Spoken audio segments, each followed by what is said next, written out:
What's up, summoners? King Blair here. With control becoming a very prevalent playstyle in Arena, Guild Wars, and RTA, a stat that was long thought to be useless, a stat that was thought to be dead, a stat that no one is trying to build as much anymore, is actually going to be one of the most important stats you can have to counteract the current control meta, and that is going to be effect resistance. Now, this does not mean go out and build all your units with effect resistance. No, what I'm trying to tell you guys is you want to use this stat to your advantage on units that have cleanses to counteract a lot of the meta. So what we're going to be talking about today is why do people think effect res is a dead stat, and it does have to do with the inherent weaknesses that effect resistance has. Then we'll talk about why right now it's actually becoming more and more powerful to have effect resistance, and honestly a little bit easier to build all in all. And lastly, we are going to be talking about some units that can utilize this stat to the best potential that you should definitely have built to counteract the current control meta. But if you like the video, make sure you like, subscribe, and join the Discord server. Link down in the description. I will put bookmarks on the section so you can skip around in the YouTube video on the section you want to listen to. And make sure, if you enjoy, to subscribe. It does help out a lot and it's completely free and it helps me make more videos like this one. But without further ado, let's get right into it. So first, why do people think FRES was a dead stat, and why have people stopped building it overall? And it's starting to slowly come back, but why did people stop in the first place? So we have to look at the weaknesses and some of the things that were affecting effect resistance. Inherently, the effect resistance system is against you. You need to have significantly more effect resistance than your opponent does effectiveness, even though these two stats scale the same on your gear.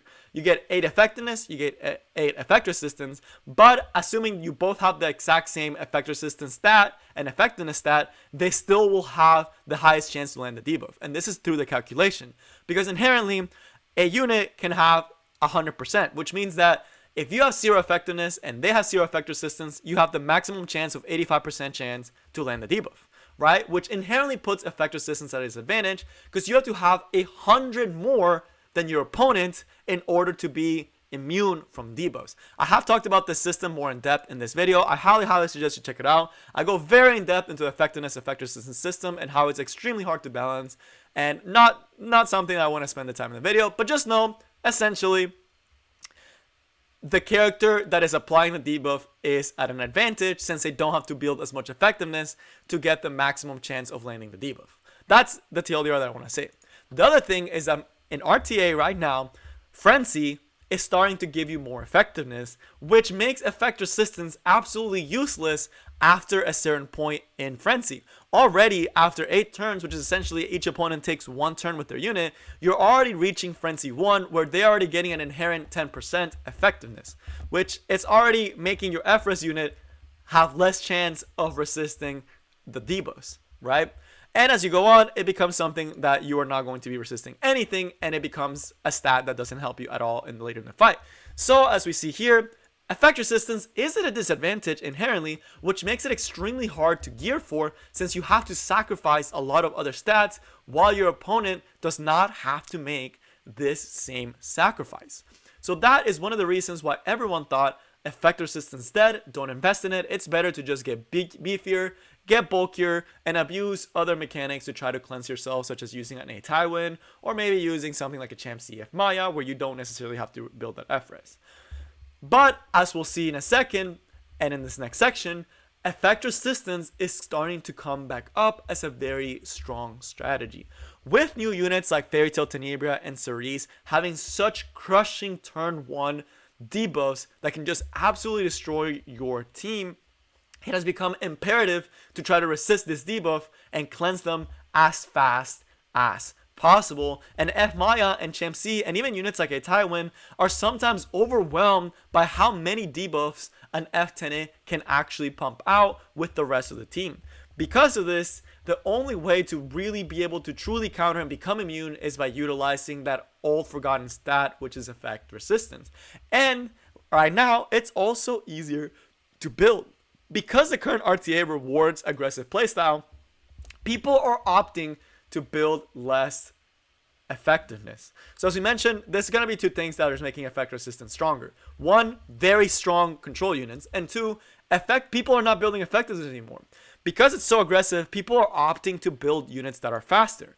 Because when we look at someone like Fairy Tail Tenebria, who's going to be one of the strongest control units overall, she typically isn't running the typical 200 effectiveness build that in the past would have been run against tanks in previous seasons of RTA that were very high on effect resistance. Why is that? A, it's because a lot less people have effect resistance. So again, you don't need as much effectiveness to land on a majority of the pool. And B, people are trying to get more speed because, as you know, if you're not faster than your opponent, and if your F10 does not take turn 1, that Falconeer Clury that your opponent has, which I don't have built by the way, but that Falconeer Clury is going to take that turn before you, and your F10 is going to be useless, right? So control players are starting to opt out for less effectiveness. And there is no case better than this than someone like Cerise. Cerise is almost never on a high effectiveness build. She often opts to be extremely speedy, pushing over 300 speed, or extremely tanky like I have mine, with a little bit less effectiveness, but still enough to land on a majority of targets in the game, minus invested effect resistance units. So overall, Cerise players are opting to not take as much effectiveness in response to other stats, because if you decide to make her squishy, fast, and high effectiveness, then you will get deleted by those Champ Cs, or you will not be able to out-tank those Fallen Cecilia, Last Rider Crawl team compositions. So control players are opting for less effectiveness. This opens a gateway for effect resistance players to come in. A case in point that I personally use in an arena, and if you watch the stream, it was a good time, and I used Elena a lot, even though she doesn't have crazy effect resistance, and I used her to climb all the way up to Legend in Arena. So you're welcome to watch the stream, but essentially even at 225, right, there was an extra 20 from Tremada's staff giving her a little bit of extra effect resistance, but even just at a 225, Cerises were almost never able to land their S3 debuffs on me, which allowed me to set up for an Elena S3 and allowed me to beat a lot of the arena defenses that are running right now, that are running the Cerise F10A, because those units don't have that high effectiveness anymore. So I'm able to use a unit like Elena that doesn't have the best effect resistance gear. Like a lot of these, I could definitely get more effect resistance that I'm just wasting on other stats. So it's not something that's impossible to achieve for a regular player.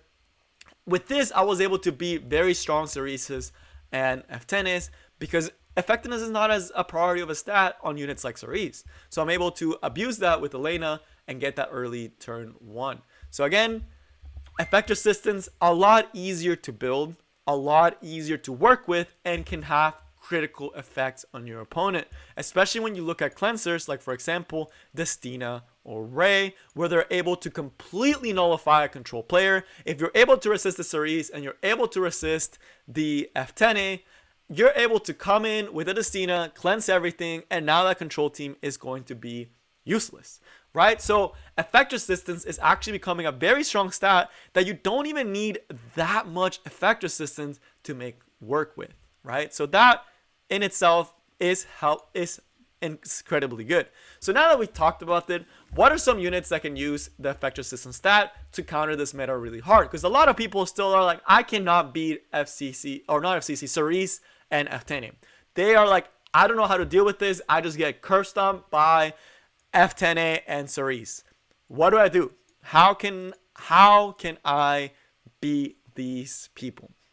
So some of the heroes that help you and make it easier to build effect resistance while also countering those units are going to be units such as Ray that inherently already have very high effect resistance, but you don't need a 5-star to be able to do a lot of work against a lot of these control teams. Units like Angelic Montmorency, if you're able to take a mage along as well as an Angelic Montmorency, she has very high stats to her trees, very high effect resistance. You can make a very high effect resistance Momo and outlast your opponent, outlast the control team. There's also even 4-stars that can greatly help you with doing that. And one of the biggest ones that a lot of people are looking into is going to be Acades, because she does get some starting F-res and she gives some to herself when she does the S3.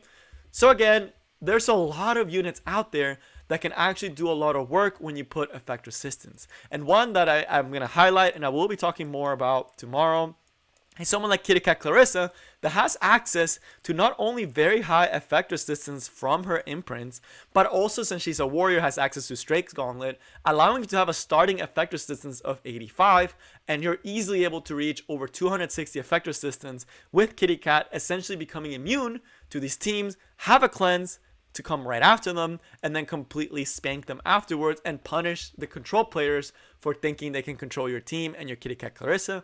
And even if you like more 90 players and you have insane gear, people are even opting for high effect resistance Liliuses that are around 220 effect resistance that are able to resist a majority of F10As and a majority of other units, and are able to come in, cleanse, and do a lot of work on the enemy.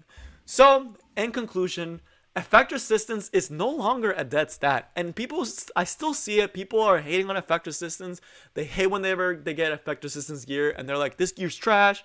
It's not gonna help me. But it can actually become one of your best tools to counter these control teams, since there is nothing like being immune to being debuffed.